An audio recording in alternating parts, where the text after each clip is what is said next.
Edward, Gordon and Henry. Edward and Gordon often went through the tunnel in which Henry had been shut up.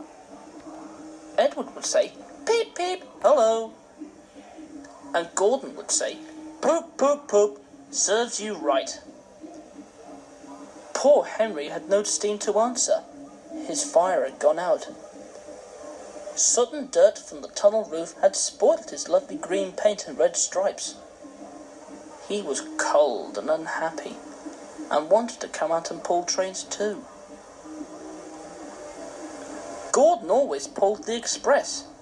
He was proud of being the only engine strong enough to do it. There were many heavy coaches full of important people, like the fat director who had punished Henry. Gordon was seeing how fast he could go. "Hurry, hurry, hurry," he panted. "Trickety-trock, trickety-trock, trickety-trock," sang the coaches.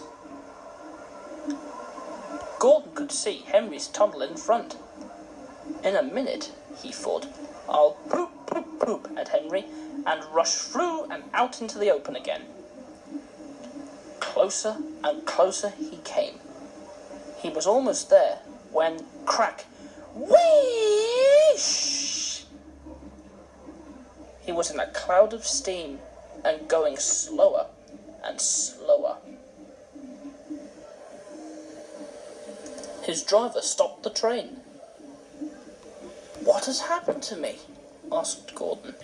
"I feel so weak." "You've burst your safety valve," said the driver. "You can't pull the train anymore." "Oh dear," said Gordon. "We were going so nicely too. Look at Henry laughing at me." Gordon made a face at Henry and blew smoke at him. Everybody got out and came to see Gordon. "Humph," said the fat director. "I never liked these big engines, always going wrong. Send for another engine at once." While the guard went to find one, they uncoupled Gordon and ran him on a siding out of the way. The only engine left in the shed was Edward. "I'll come and try," he said. Gordon saw him coming. "That's no use," he said. "Edward can't pull the train."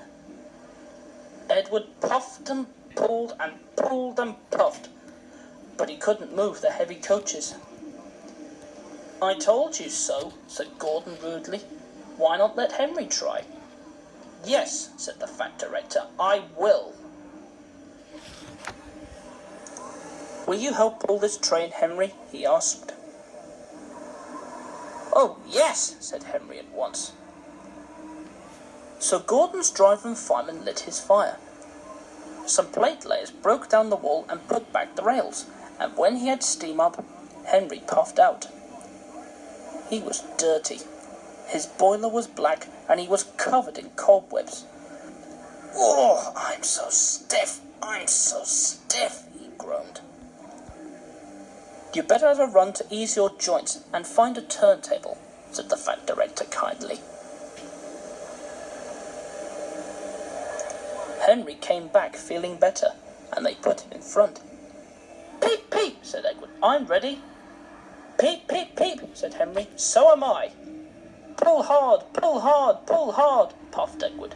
"We'll do it, we'll do it, we'll do it," puffed Henry. "Pull hard, we'll do it, pull hard, we'll do it, pull hard, we'll do it," they puffed together.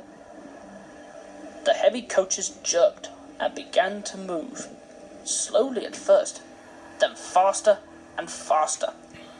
"We've done it together, we've done it together, we've done it together," said Edward and Henry. "You've done it, hooray! You've done it, hooray! You've done it, hooray!" sang the coaches. All the passengers were excited. The fat director leaned out of the window to wave to Edward and Henry, but the train was going so fast that his hat blew off into a field where a goat ate it for his tea. They never stopped till they came to the big station at the end of the line. The passengers all got out and said, "Thank you." And the fat director promised Henry a new coat of paint. "Would you like blue and red?" Yes, please, said Henry. Then I'll be like Edward.